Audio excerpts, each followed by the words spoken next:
Three, two, one, go. Good morning, everybody. Morning from Germany, and I guess morning from Nigeria too. My name is Mike, and I'm here with my co-host, who's also called Mike. Actually, both of us are Michael, but call us Mike or Michael as you like. And we come here every Saturday to bring you stories from abroad, from home, just to see that we can first and foremost keep ourselves updated, but also keep you updated as well with what's happening. This Saturday, we have a very important topic which we're going to be talking about. Asking the question, was moving abroad worth it? Was moving abroad a mistake? That we hear from both sides, actually, multiple sides. Before we proceed, I'd like Mike to just briefly, introduce himself and then we get straight into the gist of today. I am very excited. Yeah, talking about excitement, I'm even more excited myself. So, a very good morning to you, our viewers and audience out there. As always, it's going to be very educative and another very interesting topic today. Was moving abroad a mistake? Within the week, a lot of guys are saying in Africa and especially in Nigeria that they don't regret moving abroad at all, and if they have to do it, they would do it again. so, You know, and I do have a mixed feeling. Hi, Akin. Thank you so much, Akin. I appreciate that. So we just got a comment from Akin with me, my okay, friend back in the university. The truth oh is, yeah, um, I I have mixed feelings. Sometimes I wouldn't say I regret anything for sure because you learn from everything. But what I feel is that um, you you it's mixed. You can't say, hey, it's all great, no regret, and you can't say, hey, it's only regrets, it's not great. Because sometimes I see what's happening back home, I feel like I'm missing a lot on many opportunities. But on the other hand, I feel like I could only see these things because I'm looking at it from a distance, you know. So I think the best thing is just to see that you are in touch with both worlds, that you can access both worlds. And I feel like that's really the best note that people should go about this conversation. So it's not really a question of regret or it's great, but it's a question of, hey, what can you gain from both worlds? And it's interesting to see Akin also leaving the comment here and appreciating what we do. That's great because these are some of the guys I think about back then when I was still home and all the things that we used to do and potentially could be doing now, but it's not happening for all the various reasons.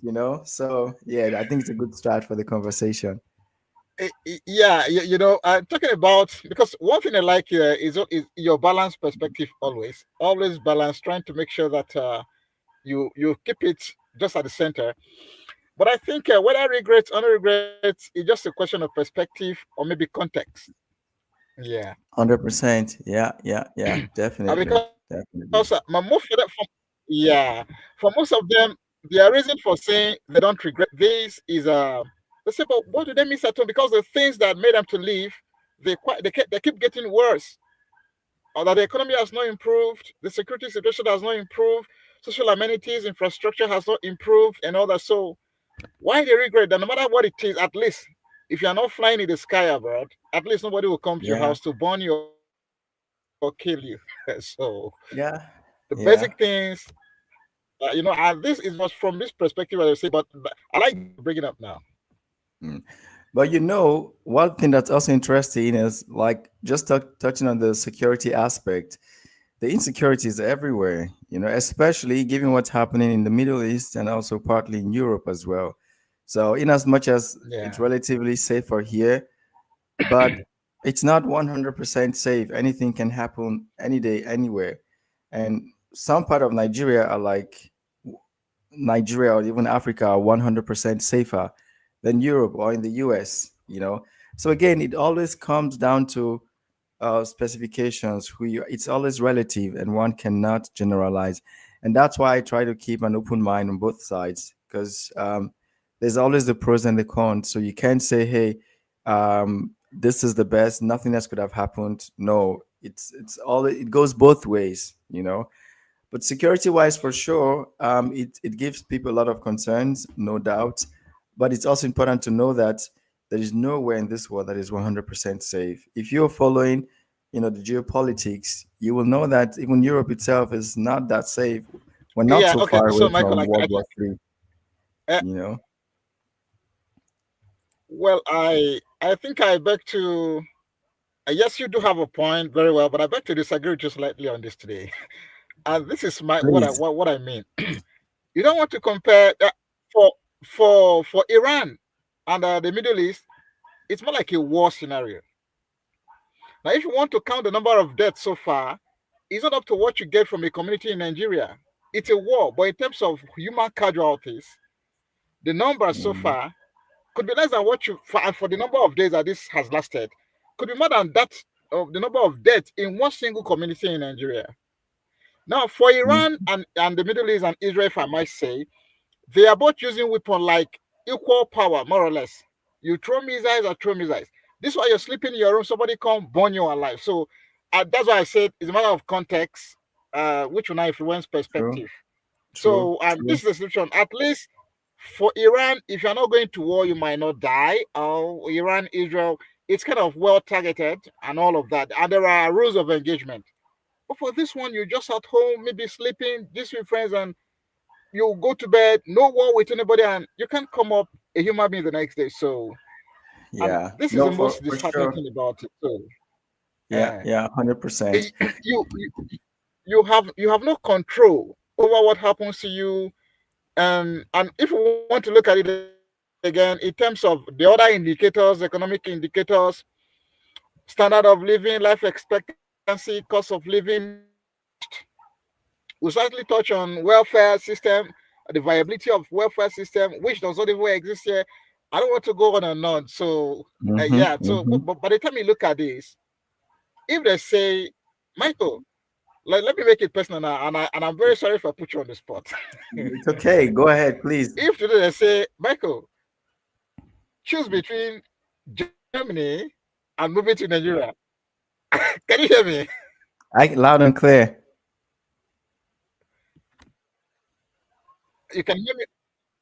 Yeah, Okay. So today, if they say, let me put you on the spot. If they say, Michael, do you want to choose between staying in Germany and moving to Nigeria? Which one will you choose and why? yeah. So, um, the way I am today, it's different from the things so my response to this will be impartial in the sense that I know a lot of things that other people do not know, and b I've also I have a base here which is already established. I have a family here already. So it would be also unfair to say, okay, choose between that and that, because I'm not the only one in the picture, you know? So it's not dependent on me anymore. So if I were single, it's a different thing. If I had not made a decision to move abroad, if I've not been living in Germany for 10 years, it's a different thing. So if I said yes, my lifestyle in Nigeria is going to be 100% different from those who have been living in Nigeria all the time. I've seen things differently from here. So even if I said yes, I will go back. I'm going to live 100% differently. I know where to stay. I potentially know how to protect myself very well. And I also know how to navigate the economy. And I also know how to survive or actually thrive in the economy. So I will be coming with a lot of advantages. So again, that is impartial. And if I decide to stay in Germany, well, this is where I'm staying anyway. So it makes no difference.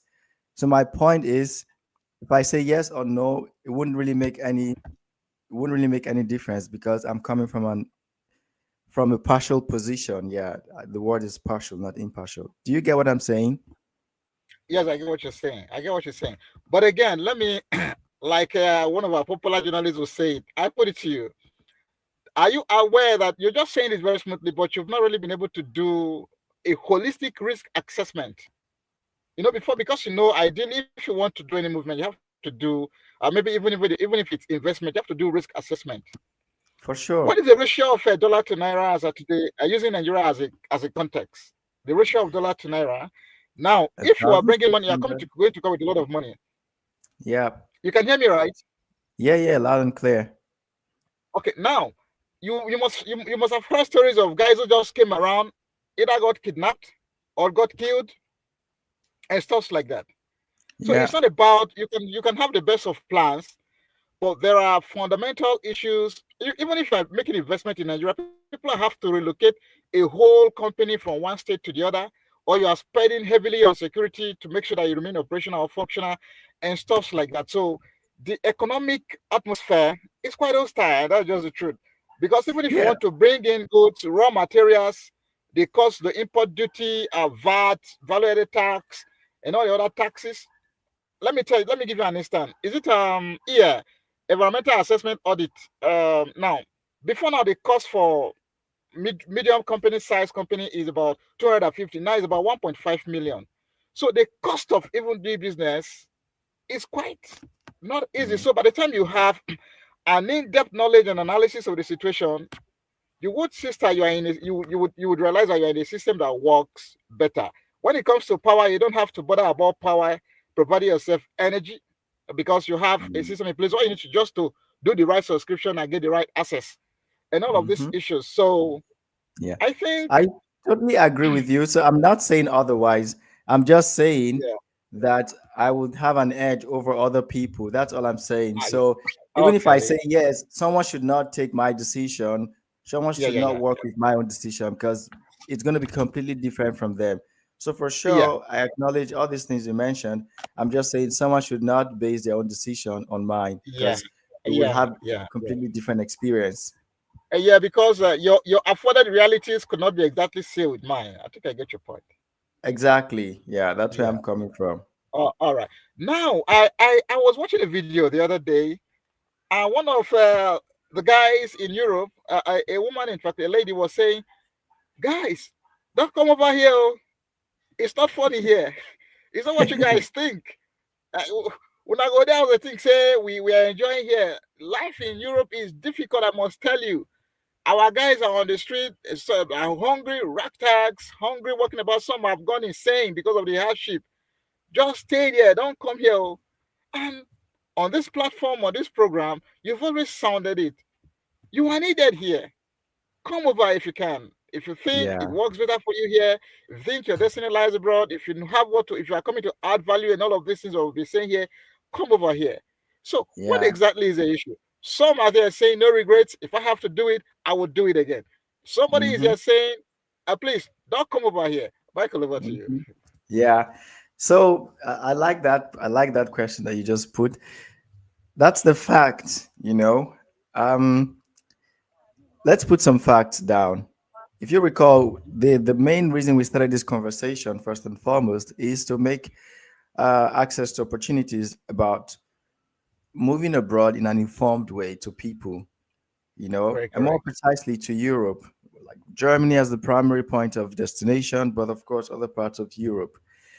And where this actually came from is, again, fact based, the global demographic imbalance, the, you know, vibrant young population in Africa, whereas the declining or increasing aging population in Europe.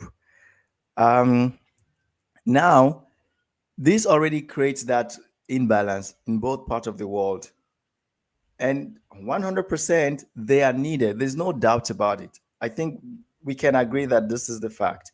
Now, if we lay it on that basis, then it already sets things straight for us, which means if you know where you are needed, if you know what you're going to do there, then theoretically speaking, you should look forward to a good life, so to speak. Good life in the sense that you can achieve your dream, what you genuinely want to do, you can do it, and you will also see the reward for it. This is where it's coming from. Now, this does not take the fact that there will be challenges, there are going to Mm, be issues. It doesn't take those facts away.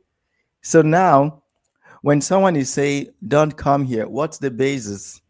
You can't just listen to that person and then decide on that. No, you have no idea who they are, what they've done, how they came, what's their lifestyle, and why exactly are they saying those things.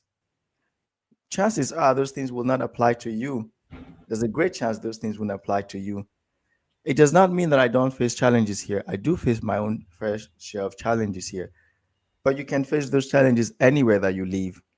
So I think to just Yeah. comment on the point from that lady, let's first put the facts. There's global demographic imbalance. Young, vibrant population on one side, declining population on the other side. Of course, there are other things to consider, but we're just laying it here. And we know that there are a lot of opportunities here which are not being filled up. There are lots of people from the other side that have the potentials to fill in these opportunities. And that's all what we're just trying to match, of course, amongst other things.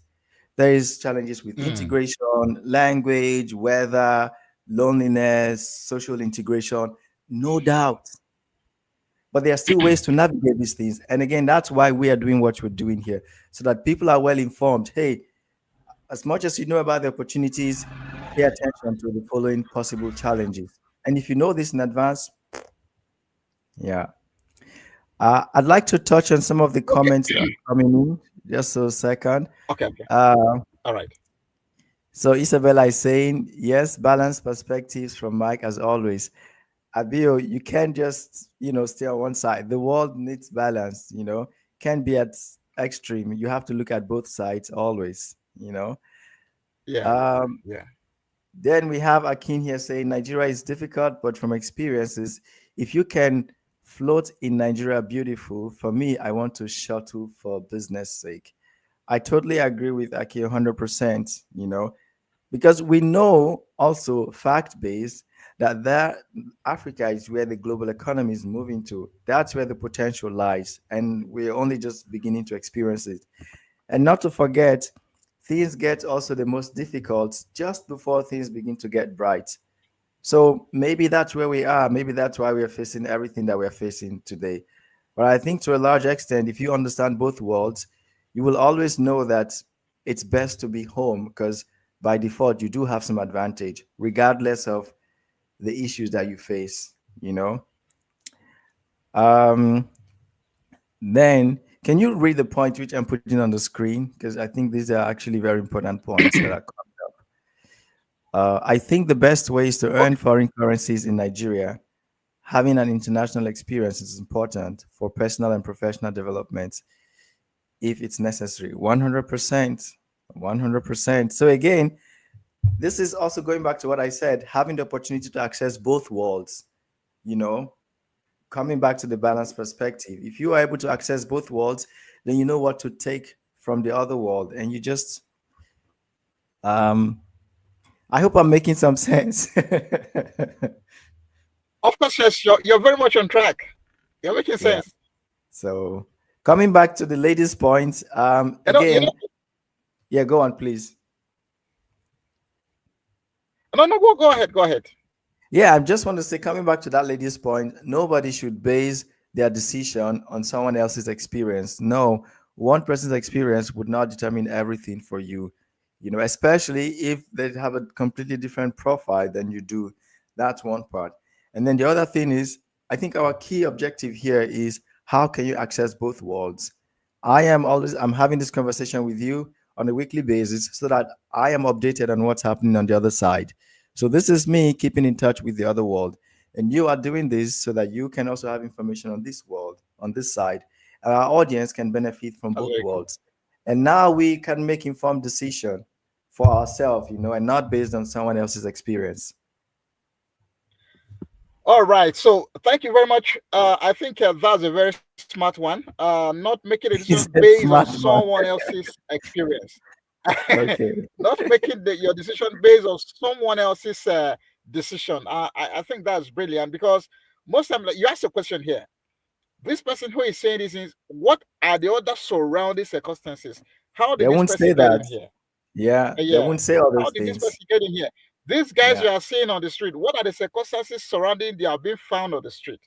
All the Yeah. guys and all of that. So, what are the other underlying factors that led to what you're seeing on the street or on the disheartening situation of this individual? So, by the time we get to the details, because like let's say the devil is in the details. The devil is always in the details. You don't see that very easily. Yeah. And so, yeah, you were trying to say some things now because from the beginning, yeah, there are points where some points we're going to unpack. Now, yes, accepted, agreed. there are people in Europe whose life are a bit more miserable than even those of us living in Africa. Okay. 100%. So, what could be, based on your experience in the migration space, what are the things that you think could have led to issues like this? Yeah. So one key thing that usually leads to issues like this is coming in illegally into the country. So, and when I say coming into the country illegally, there are multiple ways. There's some people who come in legally, so the right way, so they have the papers and all, but then maybe they overstay Mm, their residence. Their mm, residence expired and they don't leave before it expires, and many mm, things could lead to mm. that. So, a Yeah. typical case would be once you're staying in the country illegally, then by default, you cut yourself from many things that you can do on a normal basis. So, for example, Yeah. it becomes difficult to have a bank account. And if you don't have a bank account, it becomes difficult to navigate finance, someone to send you money, how you pay for stuff. If you don't have a legal residence, then you can have a health insurance. So, if you're sick, then you're just miserable. You can't access anything. And not to mention accessing social benefits, all Mm, because you don't have the right status. Because when you go to any public office or even private sectors, certain private sectors, before you do anything, you need to tender your identification. So if you don't have a legal residence, then you are just like not seen, at least publicly speaking, to access some services. So this already begins to break you down. So you're cut off from the financial mm, system, you're cut off from the health system, mm, you're cut off from the social system. And this is what you're doing to yourself already. mm, Now, let's also go to another point that could make this happen. mm, You have your legal residence, but mm, then for whatever reason, you're not fully engaging yourself. So you don't have a job, you're not studying, you're not undergoing any training, you're just living like that. mm, Now, what happens is this, mm. although you have a legal residence, but now because you're not fully engaged in the society, then it limits the opportunities which you have. And maybe let's even say Mm. you don't even have an appropriate lifestyle. An appropriate lifestyle means your earning versus the lifestyle you live, they're not balanced. Who Yeah. knows? Maybe you're doing Yeah. drugs. Maybe you're living too flashy. Maybe Yeah. you're here in Europe, Yeah. but you're feeding on African foods, expensive here, you know. So you're not fully engaged, but then your Mm. lifestyle is also not corresponding to what you're earning, so to speak. You could be getting some social benefits, but what you get is just the minimum to keep you alive, to keep you surviving. You can't thrive on that. You can't do anything on that.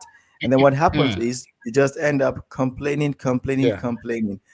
But you forget to look in the mirror and see who is actually the Mm. reason for all these things. So that I can give you a typical scenario.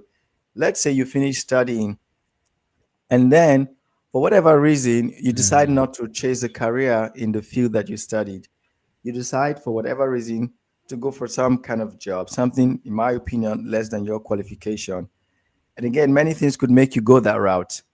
What happens is you begin to earn less, and then gradually but steadily, you just start depreciating. Socially speaking, your social class begin to depreciate, just Mm. go down. You begin to lose, the value which you once had before, and then you forfeit potential opportunities that you can tap into.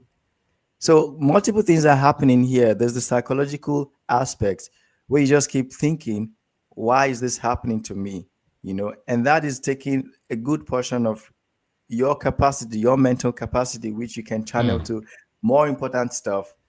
And not to forget that because now you've settled for less, again, not ignoring what could have led you to that, but whatever led you to that, that's your situation. This reduces your earning potential, your Mm. integration. So by default, you begin to exclude yourself, and you're just doing that to yourself. Not to forget that there are measures actually put in place to help you access the system. And I need everyone to understand when I Mm. say these things that it does not mean that you don't face challenges or hurdles when you try to, go the right way. You do. But the question is the alternative is usually not the best. So coming back to your question more specifically, the first key thing is your legal status, how you came into the country, or if you overstayed your residence, but whatever happens that you Mm. lose your legal status of staying in the country. that would already cut you off from many things that you could normally access: health, social, economic, and so on and so forth. The other aspect is you just not exploring the opportunities to achieve your full potentials. You just settle for less. It has the psychological aspect, the social aspect, the economic aspect. And again, these are things that just make you as a person begin to depreciate, so to speak.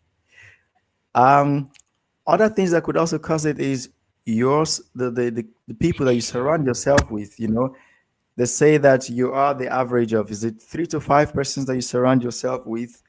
So whatever it is that they are experiencing by default, that's also like what you're going to get a fair share of, you know. So these are some of the factors that lead to um, Mm. situations like these that affect foreigners living in Germany and other parts of Europe.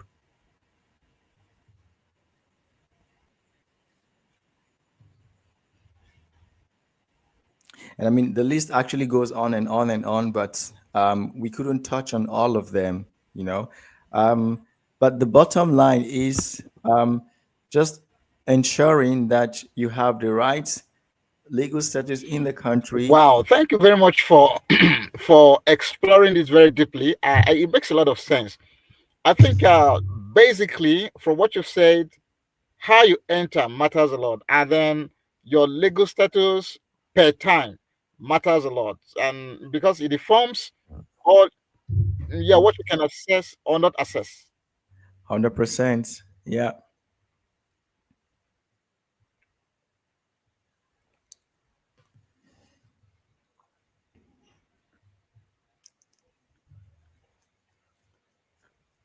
Yeah. I think there's a big overlap in the timing. Yeah. Can you hear me, Mike? Okay. So Mike is having some network issues there. So coming back now to the question, was it worth it to move abroad? It's for me 100% it's worth it. But I just would like to add on top of that that for you to gain the full experience, then you have to see that you're able to tap into your own home country where you come from, because that's what makes you who you truly are. I tell you something, what happens to many people when they move abroad is this. Um, so you move abroad, the longer you stay abroad, um, the longer you progressively lose touch of your home country. This happens by default, regardless of how much effort you make to stay in touch. You still lose touch progressively because you're not there physically. And then on the other side, where you're living now, regardless of how far or how much you try to integrate, you could never fully integrate like people who are A, originally from that country, and then B, people who are born in that country. For those of us who move abroad as adults, so above 18 and on, it's it's a different experience for us because you could not fully integrate into the system. You can try and go as far as possible, but for sure, you can't fully integrate as the natives for sure, and then people who are born here, because you came already as an adult.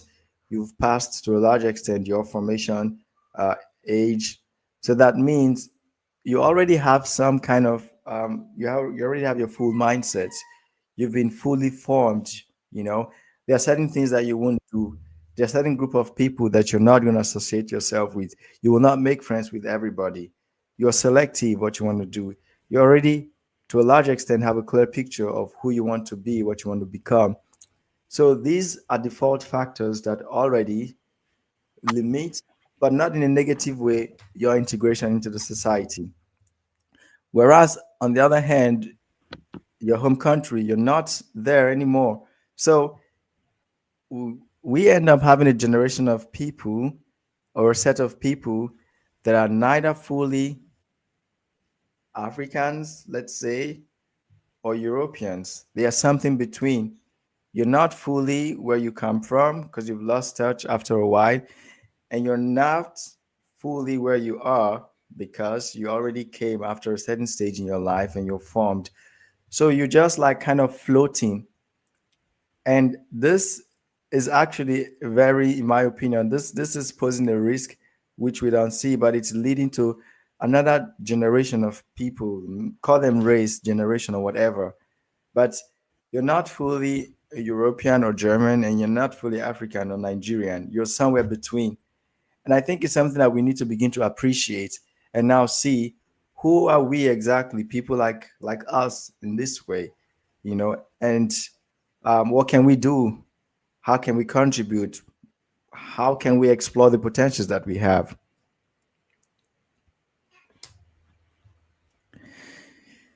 Good. So yeah, Mike, you were gone for a moment. Yeah. Can you hear me now? Yes, I can hear you. I can hear you. Yeah. So I was just touching on, this thing that happens when you move abroad. Just coming back to the question, was moving abroad a mistake, or not? And for me, it's about understanding who you finally become after you move abroad, and now exploring that new personality. Mm. Okay. Yes, I heard you. I heard you pretty clear, very well, so loud and clear. You've said it all. I think at this point, you can just imagine. You can see I'm just like quiet and listening to you because you're making a lot of sense, sense after sense, sense after sense. So I'm like saying, wow, you just said something. When you move abroad, especially when you've been formed as an adult, when you're moving, you are half where you are and half where you're coming from, Yeah. which like lifts you because at this point, over there, they've already formed friendship, formed connections and all that. Okay, you've already formed connections where you're coming from, and you're coming to where you need to form new connections. Now, Yeah. okay, you come to Mhm. abroad, your friends are not there. You have to start finding new friends. You have to start making new relationships. Okay, the Yeah. ones where you've already made all these relation connections before, they are back home and all that. So it could also be unsettling, psychologically speaking, and all of these factors are coming too. Yeah. And you Yeah. have to Yeah. be at your best to find the balance. Just Yeah. finding the balance. Very important. Yeah. Yeah. So, from what you've said, in all you do, you have to find a balance. Finding the balance is very important in your spending, in your social life, and then being proactive, acting ahead before you find yourself stranded because you are not naturally by citizenship, it's not your place of birth and all that. So, you have to get something, certain approvals. It doesn't happen naturally, like for people who either were born there or who grew up there and Yeah. such, like that Yeah. is their natural home. So it then Yeah. means you have to be steps ahead of your situation all the time Yeah. before you find yourself stuck. Yeah, yeah, yeah. I like the point that you mentioned there. Certain Yeah, things will not happen naturally. No. yeah, So you yeah, have to be proactive. You have to go for those things. You know, yeah, I give an example, but just before that, I'd like to touch on the question that came up here. So Aki is yeah. making a request that we should do a seminar on exporting agricultural products like sugarcane, etc., to Germany from Nigeria, and he is aware that Germany patronizes Nigeria. That's Germany 100% patronizes true. Nigeria. Yeah, that's 100% true. And I think agricultural products or collaboration within the agricultural sector is something very important to look into. Um, and if you are aware, there are actually bilateral talks between the German and the Nigerian government, just like other governments in Africa, about having a smoother bilateral relationship to see how they can facilitate resources, so including human resources and other resources between both countries. So yeah, I can look into that, get an expert within that field so that we can talk about that. So exporting agricultural products or export in general, like business relationship between Nigeria and Germany. So for sure I could look into that. I want to give an example talking about how some things will not happen to you naturally. If you live in Germany and you're a permanent resident holder, you're like not even a citizen, you're a permanent resident holder, and then you have your kid, you have a child. As soon as that child is born, in less than a week, you get a letter from the government officially confirming the citizenship status of that kid. You didn't apply for nothing, you didn't do nothing, you just gave birth to the Yeah, kid, but because you are a permanent resident holder, the kid yeah, is officially German. They get from the government will write you, hey, congratulations on your baby. From the data in front of us, Your child is German. He's going to be treated as a German citizen. He's entitled to this, to that, to that, to that. So the kid did not even have to apply for it, unlike you, the parents who had to go through Yeah. whatever to become a Yeah. permanent resident holder. Not even a citizen, like if you're a citizen, it's even a Yeah. different level, but this is just PR holder. So Yeah. Yeah. that's one part. Yeah. The Yeah. kid had didn't do nothing. And the next thing again, you just keep getting letters from here and there about, okay, you have to do this for the kid, you have to do that for the kid needs to go see Yeah. the doctor. It's a different level. You didn't get this, as when you came to the country, like no one even saw you. But the kid who's just born, because of your legal status as a parent, which now made the kid a Yeah. German citizen, they've already been taken care of from birth. So the experience that Yeah. they're going to have is 100% different from yours. You know, you would Yeah. have to Yeah. actively apply for many things, but not that kid. And this is the case Yeah. for, everyone who's born here. Yeah. Okay, so now talking about, because I think that's a very good example of what we're just saying. So certain things will not happen to you naturally because depending on when and how you came in. But again, Yeah. and there are certain group of people that things happen to naturally. So which means you cannot afford to sleep. You have to be No. thinking ahead. At this point, when do I need to do renewal of my permit? Okay, at what level? Yeah. What level of benefits are attached to this permit that I have? What do I need to do to improve on that and all of this? So I think you have to. Information is key. And Mhm. like Rolex was saying, is one of these sessions. Rolex was saying, information will not come and knock at your door. Say, I'm here. Please use me. You No. have to go. You have to go No. and look for it. Yeah. Okay. You have to reach Yeah. out for the information. It's Mm. important. Can you see the screen? Can you see the question I put on the screen? Okay, yeah, okay, okay. Is it? I can see a question from Akiwumi here. He said, "How was it easy for you to settle in? Settle in during your early years in Germany, and how long will it take a migrant to settle, considering language barrier?" Thank you, Mike. Okay. So that's a good question. Um, I would like to first mention how long it took me is not exactly how long it took other people who came to Germany at the same time as I did. So that's the first Yeah, thing. So regardless of what I say, just know that it does not necessarily mean that's what's going to apply to you or anybody. yeah, So the first question, how was it easy for me to settle during my early years in Germany? Honestly, um, it was relatively easy. And I'll, tell you, I put tell you some reasons why it was relatively easy. First, I already had part of my family here, uncle, brother, some cousins.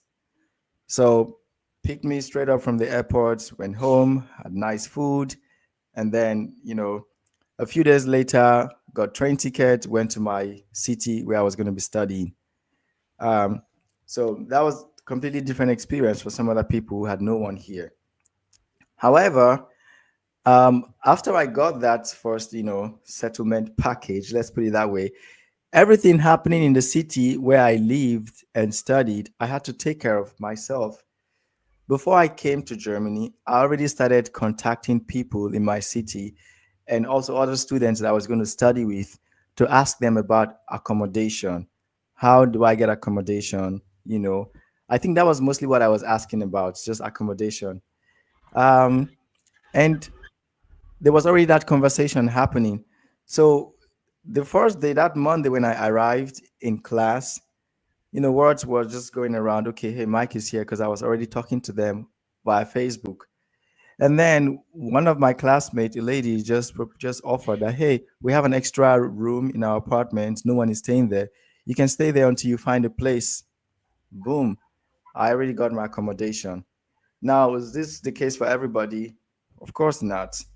But I began the communication or the conversation before I came in. So naturally, there was some kind of arrangement or preparation. So that was the first step. I stayed there, I think, for like a week or two until I got the place. And how did I get a place? I was applying for accommodations and stuff. But then how I got my own place was it's not the conventional way. In unis, you will always see signboards with posters and announcements. I don't know how many people pay attention to that. but I'm someone who I literally I read everything that my eye touches. I just don't know. I read them. So that was how I found the announcement about the accommodation. I called. Now it's important to know this. Most times when people want to do something, they're going to find all the reasons why they can't do it. I don't know who they're doing this for, but then I was just, I don't know, 1 or 2 weeks in Germany then. I for sure could not speak German. Most people would say, "Oh, but I can't speak German. How do I call this person?" Like, just call. If you can't speak with the person, if it doesn't happen, then it did not happen. But you won't know this if you don't make that call. So I called the owner of the house. Although he struggled to speak English, but he still tried. He understood me, and we made arrangement. I visited the place. So coming back to your question, Aki, for me, it was relatively easy because I will do what I have to do, and I always plan myself well in advance. I prepare well in advance, and I don't start looking for problems, or I don't. Um, I'm trying to look for the best way to say it. Most people would always put the challenges in front of them rather than the solution.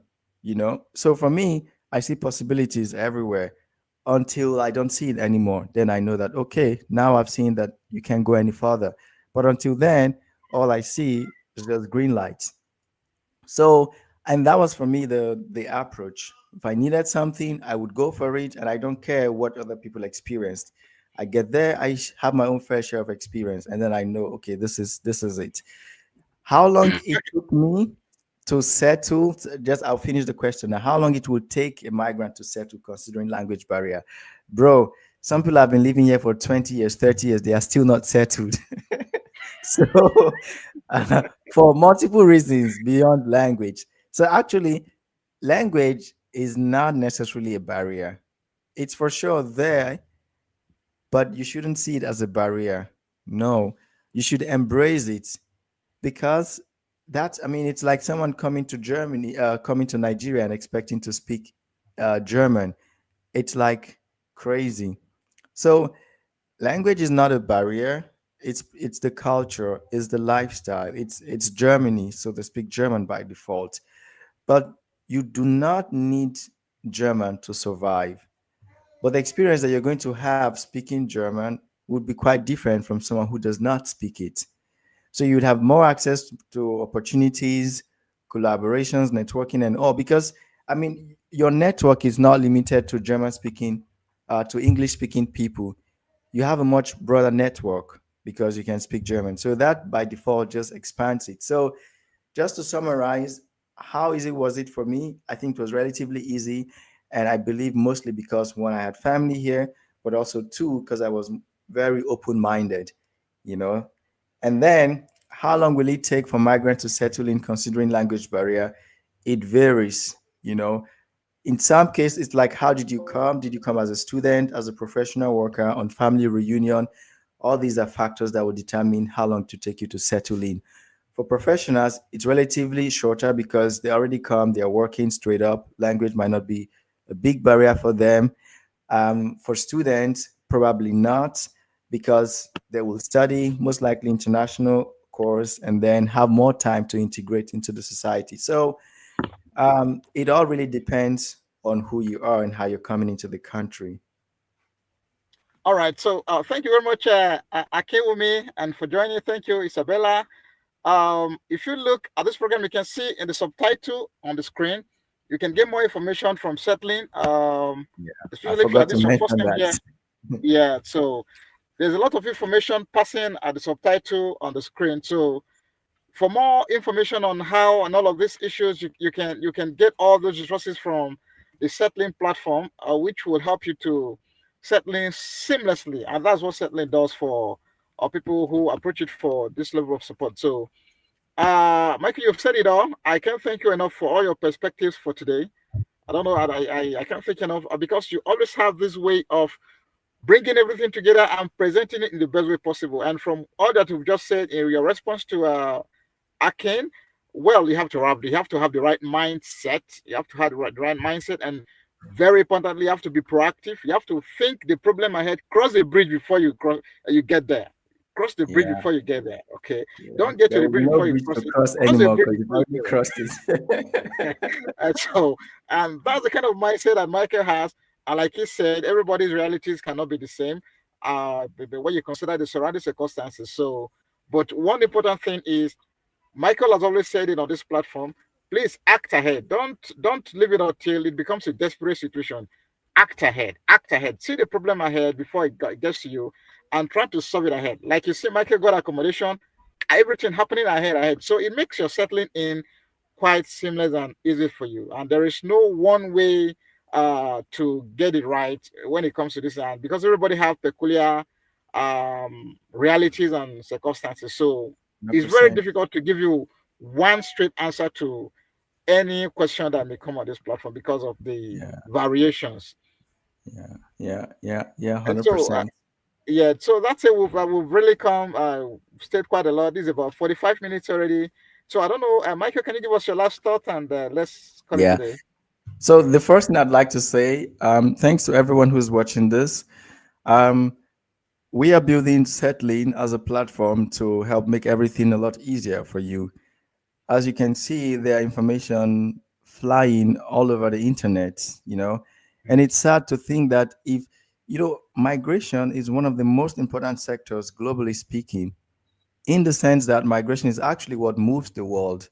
you know it's it's literally the center of human civilization, because how else are we where we are today if not for migration? How else can people access you know every other part of the world that they are not in if it's not migration? But it's sad to know that there is no one platform that is actually catering to this sector to see that people have a smooth experience. Migration so far is just like a jungle. You have no idea what to expect, whereas Yeah, it's one of the most important sectors of humankind.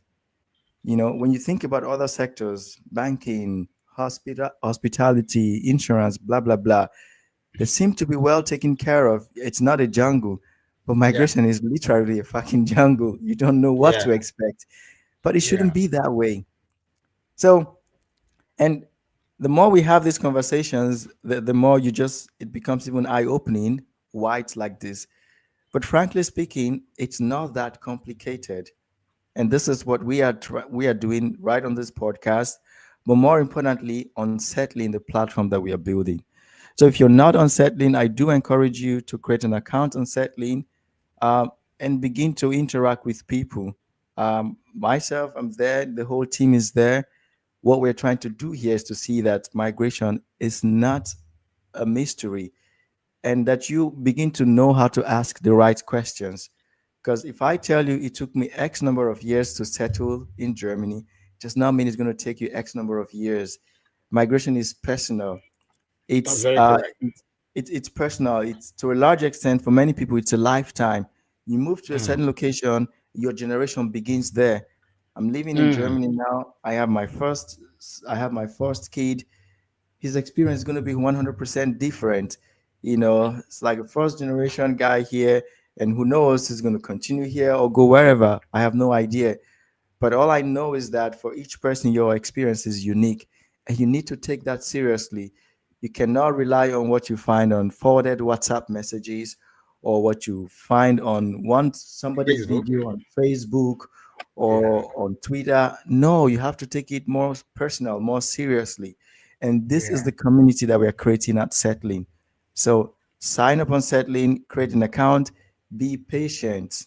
Don't rush overnight to do it. Yes, the situation where you're coming from, it's terrible. We all get it. But frankly speaking, it's going to be even more terrible if you don't take the time to understand how to go about it. So sign up on Settling, start asking questions, ask the right questions, learn from other people's experience, be patient, and before you know it, you will have your own roadmap planned out for yourself by yourself, and then you just go on that path, because only yeah. you can cover that part for yourself. Very well. What a way to close it today. Migration is personal. Migration is not mystery. It's not a mystery. No, it's not. Yeah. And so, on that note, we are closing the podcast for today. Always a pleasure having this time with you, Michael. And thank you to all our audience who joined the call today. See you again next week. See Bye you for again now. next week, guys. Cheers. Yeah.